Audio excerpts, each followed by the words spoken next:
So how did BrownBagFace come together? Well, we kind of all grew up on the same street as kids, got together and played music a little bit, kind of split ways for a little while, and then the universe brought us back together. We started making music again. Me and Mitchell kind of came into it, I guess, probably about 2 years after they had started trying to talk about trying to write the songs and stuff. And so, but after that, it just kind of came together, and really you could tell like that's what it was missing, was that kind of idea. Well, I mean, we grew up in a small town called Rush Springs, and we literally lived across, down, and up the street from each other, and we had the same common interest, music, of course. We really got together after we had all graduated high school, and me and Nevada me and Gary were starting to come back and make some more music, and they had caught on. And the reason we all met is we lived on 5th Street in Rush Springs. My favorite song and why? I'd probably have to pick.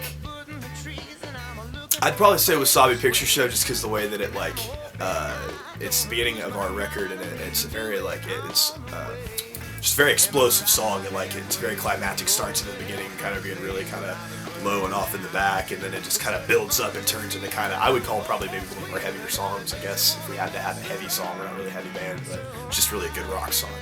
Right now, my favorite song from the first album would be Cinema Slumber, and to me, it's got a lot of fucking real soul into it. It's got the solo that Nevada does on bass. It's not me. I wish it was me, but I love that solo. I really do. I think it ties the whole song together. The lyrical content is fucking beautiful to me. Well, honestly, I think it's probably Stop Don't Sit Down, because I never did a drum solo while recording. So, I think it's kind of fun. Actually, get out there and try to show people what I can do. Can't really choose on which song is my favorite. So all of them are fun to listen to. But if I were to choose one that I like to listen to the most, it'd be First Pick, because it was just pretty much the most laid-back feeling song. That's what I like mainly. We went over to Gary's house, and we had a couple of songs together and everything, but we just didn't know what to call ourselves because it was all important to us and everything. So Gary was like, "I got a name," and he did kind of a little seance dance in his front yard there, and he was like, after he did his whole little dance and everything, he said, "BrownBagFace."